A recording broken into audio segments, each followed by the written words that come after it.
हम बहुत गरीब लोग थे। भगवान ने हमें एक साथ 7 बच्चों का माँ बाप बनाया था। मैं जब घर आता मेरी पत्नी मुझे 1000 रुपए देती, पर मैं देखता कि मेरी बीवी के जिस्म पर जगह जगह जख्म लगे होते। एक दिन मैं घर में ही छुप गया, ये देख सकूं कि मेरी बीवी सारा दिन क्या करती है। मैं हैरान रह गया कि मेरी बीवी तो रोजाना 4 मेरा नाम मानी था। हम गांव में रहने वाले सीधे साधे लोग थे। मैं एक लड़की से मोहब्बत करता था, उसका नाम अंकुशा था। एक गरीब घर से ताल्लुक रखती थी। हम भी बहुत अमीर नहीं, पर हमारे पास थोड़ी जमीनें थी। हम 3 भाई थे और मैं सबसे छोटा था। मेरे दोनों भाई की शादी को 2 से 4 साल गुजर चुके थे और दोनों भाइयों की औलाद नहीं थी। मेरी माँ का हुक्म ही चलता था घर पर। वह पोते की शक्ल देखने के लिए बेचैन थी, पर उसकी ख्वाहिश पूरी नहीं हो रही थी। वह मेरी दोनों भाइयों की बीवियों को खूब बातें सुनाती थी, उनका जीना हराम कर रखी थी। मेरी माँ कहती थी कि ये हम लोगों का खानदानी मसला है, लेकिन फिर भी वह अपना गुस्सा हमारे घर की बहुओं पर ही निकालती थी।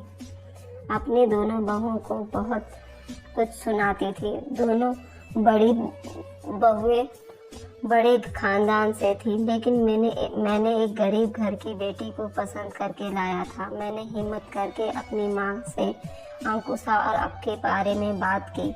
मेरी माँ बहुत गुस्सा हुई और कहने लगी कि कोई ज़रूरत नहीं है उससे शादी करने की, लेकिन मैं जानता था कि मेरी माँ की दुखती रग क्या है। मैंने कहा कि मैंने जिस लड़की को पसंद किया है उसके ख़ानदान में सिर्फ बेटे पैदा होते हैं, और वह भी शादी के पहले ही साल। अंकुशा के अपने भी 5 भाई थे और वह इकलौती बहन थी।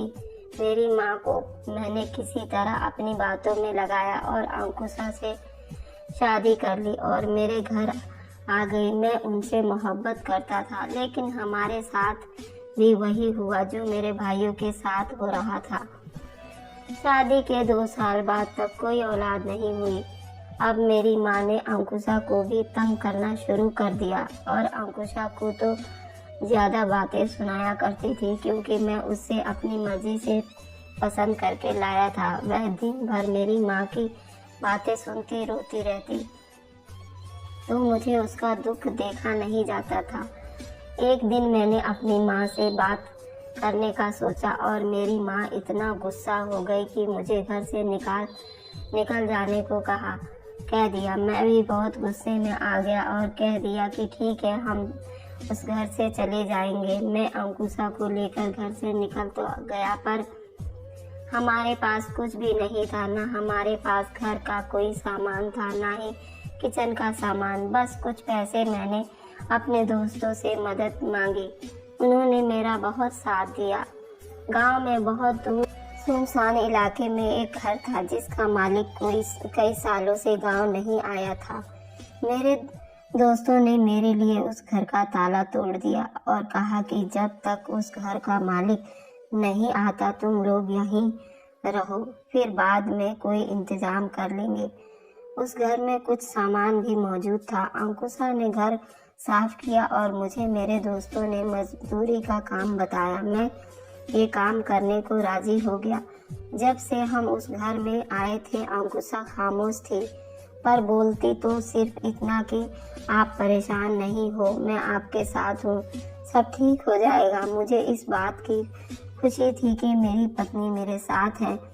मेरी पत्नी ने उस घर में से चीजें जमा करके उस मकान को घर जैसा बना लिया था। 1 महीने बाद हमें खुशखबरी मिली कि मेरी पत्नी उम्मीद से है।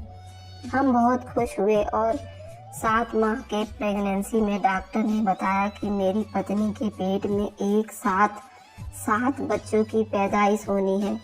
इस बात से हम थोड़े परेशान हो गए कि सब ठीक हो जाए।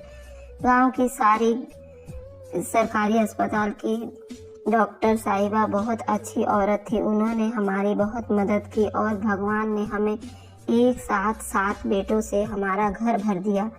हम दोनों बहुत खुश थे, पर दिल में 1000 फिक्रें थीं।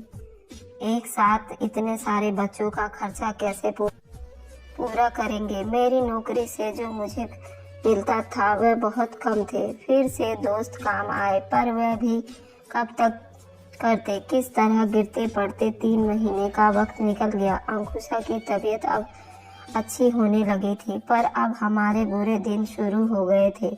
घर में खाने को कुछ ना होता। एक दिन मेरी माँ दोनों भाइयों को और उनकी पत्नियों को लेकर हमारे घर अचानक आ गई। मैंने अचानक उन सबको देखकर हैरान रह गया। मेरी माँ ने मेरे बच्चों को प्यार किया, उनके लिए कपड़े, दूध, खिलौने, अंकुशा के लिए कपड़े और हमारे लिए खाना भी बनाकर लाई थी।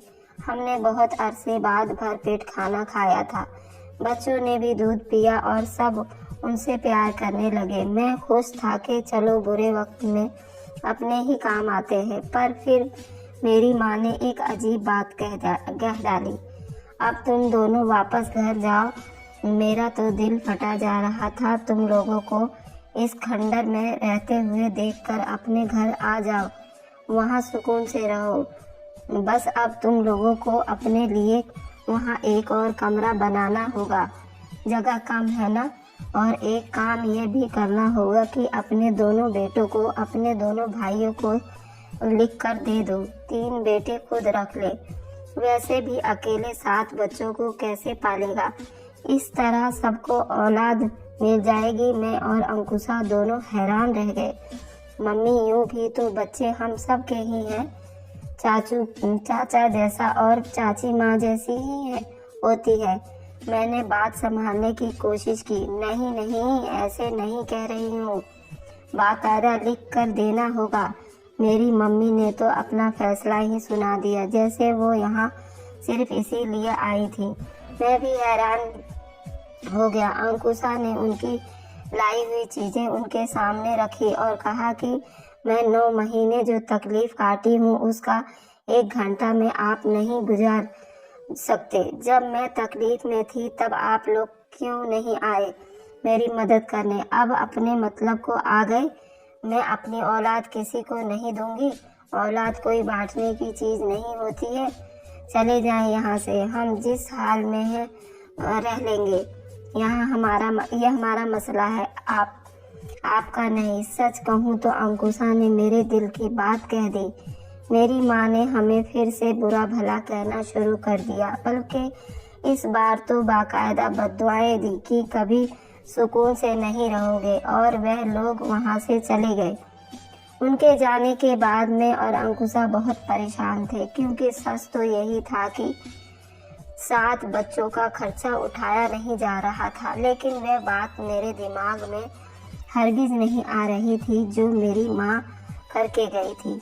मैं अपनी औलाद किसको नहीं दे सकता था। मैंने अंकुशा को यकीन दिलाया कि सब कुछ ठीक हो जाएगा, मैं और मेहनत करूँगा। उसने भी कहा कि मैं भी गांव में कोई काम तलाश करूँगी, कोई ऐसा काम जो घर बैठे कर सकें, चाहे वो किसी के जूते ही क्यों ना बनाने पड़े। अगले दिन अंकुशा आते समय मुझे कुछ बीज मंगवाए और कहा कि घर के सामने जो थोड़ी ज़मीन पड़ी है उनमें उगा दूंगी सब्जियां, ताकि घर में हर वक्त खाने को कुछ ना कुछ तो मौजूद हो। अंकुशा सब्जियां उगाने के लिए ज़मीन साफ कर रही थी तो उसने मिट्टी में दबा हुआ एक मटका मिला। उसने उसे बाहर निकाला, उसको धोया और उसमें पानी डालकर रख दिया। वैसे भी उस घर में बर्तनों की कमी थी और पानी डालने के लिए इतना बड़ा बर्तन मिल जाए एक बहुत अच्छी बात थी। 2-4 दिन ही गुजरे थे कि मैंने अपने घर में नई नई चीज़ें देखना शुरू कर दी। मैंने अंकुशा से कहा कि उन चीज़ों को खरीदने के पैसे कहाँ से आते हैं, तो उसने कहा कि मैंने गांव की औरतों के कपड़े सीने शुरू कर दिया और मशीनें भी मुझे एक औरत ने हमदर्दी के तौर पर दी है। एक दिन अंकुशा बैठने लगी तो उसने मुंह से आह करके आवाज़ निकल गई। मैंने कहा कि क्या बात है अंकुशा, तुम्हें दर्द है? तो कहने लगी कि हाँ, मेरी टांगों में थोड़ा दर्द है। जबकि मैंने देखा कि उसकी टांग पर एक जख्म लगा हुआ था। अंकुशा के पास हमेशा पैसे होते थे और पैसों से हमारे बच्चों के लिए चीज़ें खरीदा करती थी, लेकिन साथ ही ये भी देख रहा था कि वह रोज ही बीमार होती है। रोज उसके जिस्म पर कोई न कोई जख्म लगा होता है, जैसे वह मुझसे छुपा रही होती है। साथ में ये भी जानता था कि हम जिस घर में रहते थे वह गांव से बहुत दूर था और उसके बारे में मशहूर था कि यहाँ कोई नहीं रहता। तो फिर उस गांव से इतनी दूर औरतें उसके पास कपड़े सिलवाने कैसे आ सकती थीं? घर में तो कोई मशीन भी नजर नहीं आ रहे थे, लेकिन वह मुझे झूठ क्यों बोल रही थी? एक दिन मैं काम से घर वापस आया तो मैंने अंकुशा को जमीन पर पड़े देखा। वो बेहोश हो गई थी, उसकी हालत बहुत बुरी थी। मैंने उसे जगाया, उसके मुंह पर पानी के छिट्टे मारे और पूछा कि तुम्हें क्या हुआ है? तो वह कहने लगी कि मैं सीढ़ियों से गिर गई थी। मैंने उसे उठाकर बिस्तर पर लिटाया और मेरे दिमाग में एक ख्याल बिजली की तरह आया। मैंने उसे कहा कि अंकुशा, उस घर में तो सीढ़ियाँ नहीं है। उसने मुझे हैरान होकर देखा और ये कहकर सो गई कि मुझे बहुत नींद आ रही है। मुझे अंकुशा पर शक हो गया था। क्या अगर गरीबी से और गुर्बत से तंग आकर किसी गलत काम में तो नहीं पड़ गई? एक दिन मैंने उसे कहा कि मैं काम पर जा रहा हूँ, लेकिन मैं घर में ही छुप गया। अंकुशा इस बात से बेखबर थी कि मैं घर में ही हूँ, छुपा हुआ हूँ। मैं उस पर नज़र रख रहा था। उसने हमारे बच्चे को खाना खिलाया, उनके कपड़े बदले और उन सबको सुलाकर अपने काम में लग गई। फिर मैंने उसे एक निहायत ही अजीब हरकत करते हुए देखा। मैंने देखा कि उसने उस मटके को अपने सामने रखा और अपने एक हाथ में छुरी लिए उसे मटके के सामने बैठ गई। अंकुशा मटके के सामने बैठकर सब्जी काट रही थी कि सब्जी काटते हुए अचानक उसकी उंगली कट गई। उसे बहुत दर्द हो रहा था। काम करते हुए अक्सर औरतों के साथ ऐसा होता है, कोई बड़ी बात नहीं थी। लेकिन उसके बाद जो हुआ वह देखकर मैं हैरान रह गया। मैंने देखा कि अंकुशा एक छोटे टेबल के ऊपर चढ़ी, जिस पानी का घड़ा रखने के लिए बनाया गया था, और उसने वहां से छलांग मार दी। फिर जमीन पर गिरी। उसके पैर में भी चोट लगी और कोहनियों पर भी। वह दर्द से कराहने लगी और कुछ देर जमीन पर पड़ी रही। फिर बहुत मुश्किल से उठी, जाकर मटके में हाथ डाला तो उसके हाथ में कुछ नोट आ गए। मैंने हैरान और परेशान रह गया और फौरन उसके सामने आ गया। वह मुझे देखकर बुरी तरह डर गई। मैं भी उसे देखकर बहुत हैरान था। मैंने उसे कहा कि मैं सब देख चुका हूँ, ये तुमने अभी जो भी किया। उसने फौरन जाकर घर के अंदर बंद कर दिया, घर के दरवाजे बंद कर दिए और मुझे चुप रहने को कहा। उसने मुझे एक तरफ बिठाया और बताया कि मुझे ये एक मटका बाहर जमीन से मिला था। मुझे लगा ये एक आम मटका है, इसके लिए मैंने उसमें पानी डालकर रख दिया। लेकिन एक दिन में उस मटके में से कुछ नोट उड़ के बाहर गिर गए। मैंने हैरान परेशान रह गई। फिर मैंने अपना हाथ दीवार पर मारा। उस मटके में से कुछ और नोट बाहर निकले हैं। मैं उसके सामने खुद पर जितनी जोर से वार करती हूँ उतना ही पैसे बाहर गिर जाती हैं। जोर कोई जादू मटका है। कुछ दिन से मैं खुद को मार रही हूँ और उसमें से पैसे निकलते रहे हैं। अपनी पत्नी को देखकर हैरान था। मैं झूठ नहीं बोल रही थी, क्योंकि मैं खुद देख चुका था वह सब कैसे हो रहा था। मैंने 2 पल उस मटके के तरफ देखा और अपने एक हाथ से दूसरे हाथ पर जोर से वार किया। उस मटके में से कुछ नोट उड़कर बाहर गिर गए।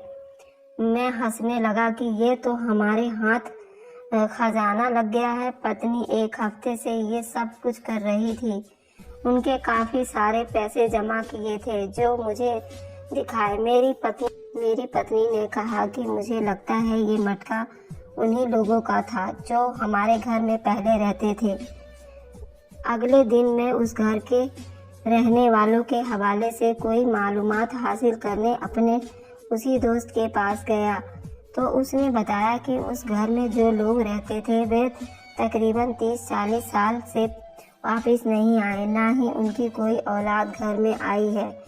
कहा जाता है कि वह यहाँ जो लोग रहते थे वे थोड़े पागल थे, वे अपने ही घर में मुर्दा हालत में मिलते थे। मैंने अपने दोस्त से कहा कि मैं उस घर में थोड़ी मरम्मत करवाना चाहता हूँ, तो उसने कहा कि ठीक है, तुम ऐसा कर सकती हो।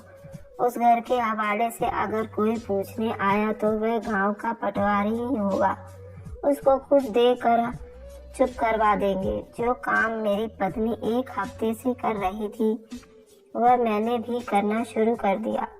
हम लोगों ने इतने पैसे जमा कर लिए कि हमने उस घर के लिए कुछ सामान खरीदा और अपने बच्चों के लिए कपड़े, दूध और ज़रूरत की चीज़ें भी ले ली। हम दोनों की हालत बहुत बुरी हो गई थी। हमारे जिस्म पर जगह जगह जख्म लगते थे। हमें कुछ दिन आराम करने की ज़रूरत थी। मुझे खबर मिली कि गांव में कुश्ती हो रही है और वहां पर शहर का बहुत मशहूर पहलवान आ रहा है और जो भी उस पहलवान से लड़ेगा उसे बहुत बड़ी रकम दी जाएगी। मैंने अपनी पत्नी को कहा कि हमें वहां जाना चाहिए। उस पहलवान से लड़ाई करूंगा और मटका दौलत से बढ़ता चला जाएगा। मैं उससे जीत नहीं सकता था, लेकिन अपनी हिम्मत के मुताबिक मार जरूर खा सकता था और इस तरह मुझे बहुत सारे पैसे मिल सकते थे। हम दंगल देखने गए और मैंने उस पहलवान को ललकार दिया कि मैं तुम्हारे साथ लड़ाई करूंगा। मुझे उस पहलवान ने बहुत मारा, मुझे उठा उठा कर जमीन में मारा। मेरी पत्नी लोगों के बीच बैठी थी और उसने मटके को एक काली बोरी में डाल कर रखा था। मेरी हालात इतनी बुरी हो गई कि मुझे लोग उठाकर घर तक छोड़ गए, पर मैं खुश था क्योंकि वे मटका पैसों से भर चुका था। रात मेरी बहुत बुरी गुजरी। मैं रात भर दर्द से करा रहा था।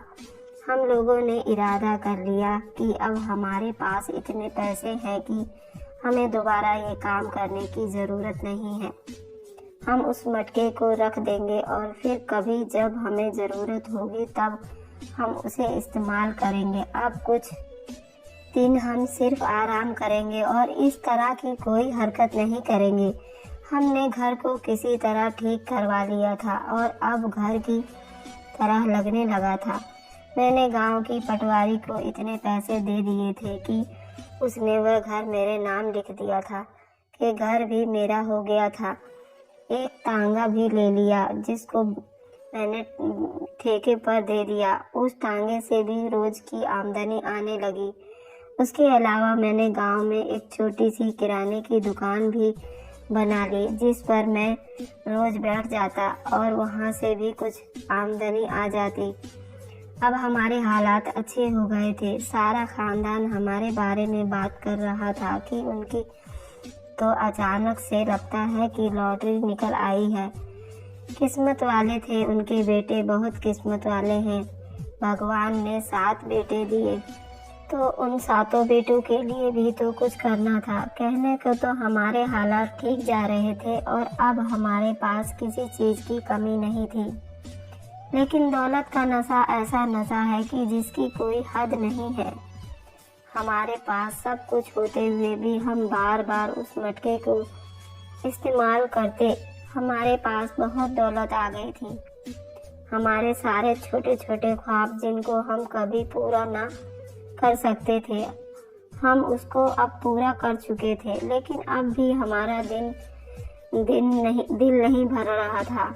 हम रोज एक दूसरे से कहते कि दोबारा उसको इस्तेमाल नहीं करेंगे, बस आखिरी है। लेकिन फिर अगले दिन हम उसको इस्तेमाल करते और दौलत जमा करके अपने पास रख रहे थे। हम पर ऐसा जुनून सवार हो गया था जो खत्म होने का नाम ही नहीं ले रहा था। एक दिन हमारे घर एक बूढ़ा आदमी आया।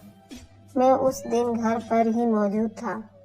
जब मैं घर से बाहर दरवाजे खोलने आया तो मैं लंगड़ा रहा था और मेरे सर पर भी पट्टी लगी थी। मैं उसको घर के अंदर ले आया। उसने घर को देखना शुरू कर दिया कि आपने इस घर को काफ़ी सही करवाया है, पर आप यहाँ किस से पूछ कर रह रहे हैं?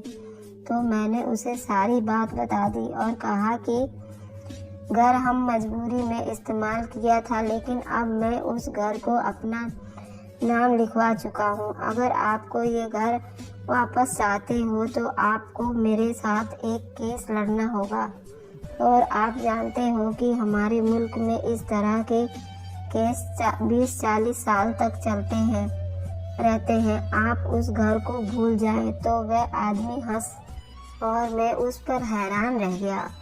उसने कहा कि मैं उस घर को मुफ्त में भी दोबारा इस्तेमाल करने के लिए ना लूँ तो उसके लिए केस लड़ना तो दूर की बात है। उस घर में मेरी कोई भी अच्छी याद नहीं है। मैं बस यहाँ से गुजर रहा था तो मैंने महसूस किया कि उस घर में शायद कोई रह रहा है, इसलिए मैं देखने चला आया। बात करते करते उसकी नज़र उस मिट्टी के मटके पर पड़ गई और हैरान परेशान रह गया। वह आदमी अपनी जगह से खड़ा हो गया और हम दोनों को अजीब नज़रों से देखने लगा। मेरी पत्नी चाय लेकर आ रही थी। वह भी हैरान हो गई कि ये आदमी इस तरह से क्यों देख रहा है। तुम लोगों को कहाँ से मिला? क्या तुम लोग इसको इस्तेमाल कर रहे हो और कितने दिन से इसको इस्तेमाल कर रहे हो? हम उस आदमी के सामने बिल्कुल अनजान बनने की कोशिश की और कहा कि आप क्या बात कर रहे हैं? ये तो एक आम मिट्टी का मटका है जिसे हम पानी डालने के लिए इस्तेमाल करते हैं। तो इस आदमी ने कहा कि ये कोई आम मटका नहीं है, बल्कि एक जादुई मटका है जो मेरे सारे खानदान को निकल गया था। ये सुनकर हम हैरान रह गए। उसने बताया कि मैं और मेरा सारा खानदान इसी घर में रहता था। मेरे 2 बेटे थे, उनकी बीवियाँ भी थी, मेरी बीवी थी, मेरे पोते पोती थे। हम ये मटका हमारी ज़मीन में दबा हुआ मिला था। फिर हमें मालूम हुआ कि ये एक जादुई मटका है जिसके सामने खुद को तकलीफ़ पहुंचाओगे तो ये उस तकलीफ़ के मुताबिक तुमको रकम देता है। हम लोग भी बहुत गरीब थे, पर उस मटके की मदद से अमीर हो गए। ये घर जितना बड़ा तुम लोग देख रहे हो, ये बड़ा घर नहीं था, बल्कि मिट्टी का एक झोपड़ी की सूरत में हमने यहाँ बनाया था। लेकिन फिर हमारे पास तो दौलत आने लगी और हमने उसे एक घर की शक्ल दे दी और बाहर के आसपास की सारी ज़मीनें भी हमने खरीद ली और उस पर काश्तकारी करने लगे। सभी अपने आप को तकलीफ पहुंचाकर उसमें से रोज दौलत निकाल लेते। लेकिन फिर मेरे बेटों में उस मटके को लेकर फूट पड़ गई। मेरे घर में लड़ाइयाँ करने लगा।